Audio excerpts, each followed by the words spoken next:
Hey guys, welcome back to the channel. Welcome to another video. It's another all new news roundup that we've got in store for you today. We're talking about Barcelona boss Ronald Koeman, last night's Carabao Cup action, Nottingham Forest finding a new manager, and FIFA handing out some punishment to the Hungarian FA. But before we go any further with all of these topics, I would like to remind you all to please like the video and also subscribe if you're new. Both things will always and forever be greatly appreciated. But for now, let's go back talking about some of the biggest headlines from the world of football, beginning by talking about Ronald Koeman. Yeah, so diving headfirst into the news, we've come to Barcelona boss Ronald Koeman, who is under, or supposedly under, serious pressure at Barcelona. Reports are suggesting that the Barcelona hierarchy are losing their patience with Ronald Koeman as Barca manager and have allegedly drawn up a short list of names to potentially replace him. It's been a pretty underwhelming start for the Spanish Giants, who have obviously been hit extremely bad with financial matters in recent times, and as a result of those financial issues have lost their talisman and one of, if not their greatest ever player in Lionel Messi this past summer in the transfer window. But of course, in recent days, speculation on Koeman's future has only snowballed after Barcelona's 1-1 draw with Granada, in which Koeman's tactics and his direct style of play has been called into question, to which, by the way, Koeman responded by saying that he's unable to play the Barcelona way with the players that he's got, and that this isn't the Barcelona of 8 years ago. I think we can all agree on that. We can all see that from the players and personnel that Barcelona used to have to the Barcelona of today. It doesn't take Sherlock Holmes to work that out. Reportedly, the club have drawn up a list of potential names. All are candidates supposedly to replace the Dutchman. The list is said to include club legend Xavi, former Juventus manager Andrea Pirlo, top-class manager Antonio Conte, Philip Cocu, and former Germany manager Joachim Löw. If Koeman is to go and is to be replaced, the obvious replacement for me anyway would be one Antonio Conte. I think in terms of commanding respect and getting an instant reaction from a team of this level, he is the perfect manager for the job in my eyes. However, in saying that, I do believe that maybe his style of play and maybe his stubborn nature may make his relationship with the Barcelona hierarchy a bit difficult. And of course, that is obviously what is happening right now with Koeman, it seems. So maybe it's not exactly moving forward, so to speak, off the pitch, but it could be a big step forward on the pitch, maybe. Joachim Löw is an interesting choice as well. It will be intriguing to see him at a club side after being so long on an international level.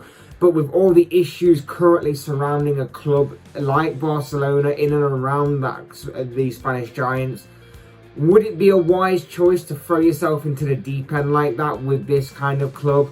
I don't know. Either way, this is all pretty much speculation for now. We wait and see what the future holds for both Ronald Koeman and Barcelona. Also in the news, there was plenty of goals, plenty to talk about last night in terms of Carabao Cup action, as the third round commenced last night and will conclude tonight. We'll also be talking about that. Takumi Minamino scored twice as Liverpool came out as 3-0 winners against Norwich, whilst Manchester City absolutely smashed Wickham after coming from a goal down to beat the League One side 6-1. Last night did provide a couple of shocks though, as QPR knocked out Everton after the game went to penalties following it ending 2-2 in normal time, whilst another Championship side in Stoke City advanced to the next round following a 3-1 victory over Premier League side Watford. Elsewhere last night, Brentford hit 7 past Oldham to advance. Jay Rodriguez scored 4 times as Burnley won 4-1 against Rochdale. Leeds progressed to the next round after a penalty shootout victory against Fulham.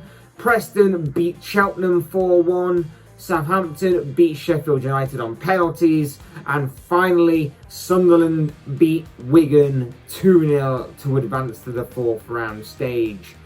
There's more Carabao Cup action tonight. Like I mentioned, the biggest ties of this round feature Manchester United taking on West Ham. This was, of course, a fixture that played out in the Premier League a few days ago, where Jesse Lingard scored the winner in that game this past weekend. Chelsea take on Aston Villa at Stamford Bridge as well. And in another all-Premier League clash, Wolves host Tottenham. Elsewhere tonight, Millwall play host to Premier League side Leicester. Arsenal are at home to Wimbledon. And Brighton are at home to Championship side Swansea. Elsewhere in the news, Nottingham Forest have permanently appointed their new manager. Let's just see how this one goes and how long this will last.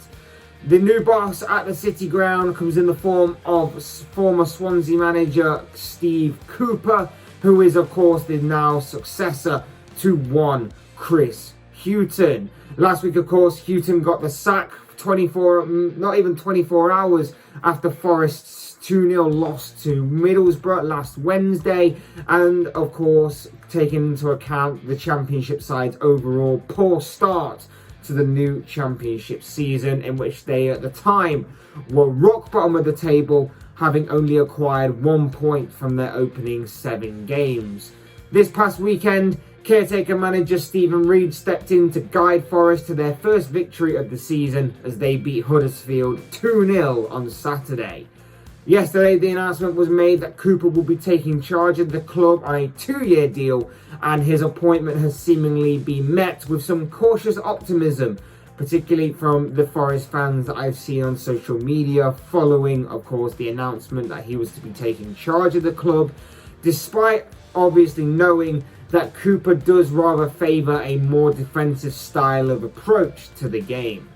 Regardless, it will be interesting to see if he can turn around Forest's poor start to the season going forward. And finally, it was revealed yesterday as FIFA laid out a statement that they have decided to fine the Hungarian FA just over £150,000 following investigations into racial abuse directed at both England duo Raheem Sterling and Jude Bellingham by Hungarian supporters following Hungary's game with England a few weeks ago. Fans directed racial abuse at both Raheem Sterling and Jude Bellingham throughout England's 4-0 victory over Hungary at the beginning of September, as well as hurl cups at the England players, launch onto the pitch a flare, and also boo the England players taking a knee just before kickoff. And following investigations made by FIFA, they've decided to fine the Hungarian FA and also enforce a 2-game stadium ban on fans. So for the next couple of games that Hungary play at home, they'll be playing behind closed doors. This, however, isn't the first time that Hungary have been in trouble for incidents like this, as this happened during the Euro 2020 group stage qualifiers as well. A couple of years ago, Hungarian supporters were in trouble for these kind of incidents and issues back then as well. But it's led many people to believe that despite FIFA's statements stating that they take a clear zero-tolerance stance against such abhorrent behaviour in football, the punishment simply doesn't go far enough. And I think that it's quite understandable to see that, especially if this isn't the first time that Hungary supporters have been in trouble for something along these lines. And therefore, I do kind of agree with them in this aspect. But as I always say, these are just the thoughts, comments, opinions, predictions, whatever you want to call it, of this guy. I want to know what you guys think. What do you make of any of the news topics that I talked about in this video? What do you make about the future or uncertain future of one Ronald Koeman, and who do you think his successor might be? What did you make of last night's Carabao Cup action? The teams that progressed to the next round, the teams that lost, so on and so forth. What do you make of Nottingham Forest's new manager in Steve Cooper? And what do you make of FIFA's punishment to the Hungarian FA in regards to Hungarian supporters' racial behaviour towards England duo Raheem Sterling and Jude Bellingham? I'd love to know your thoughts, comments, opinions, predictions, whatever you want to call it, down below in the comment section, as I'm sure that will all make for interesting reading. Otherwise, Hit the like button on the way if you enjoyed the video, subscribe if you're new or want to see more content like this. Both things were always and forever greatly appreciated. And as always, thank you all so much for watching and listening. I've been Fletch, this has been another Fletch Talks video, and I will see and speak with you all again soon in another video.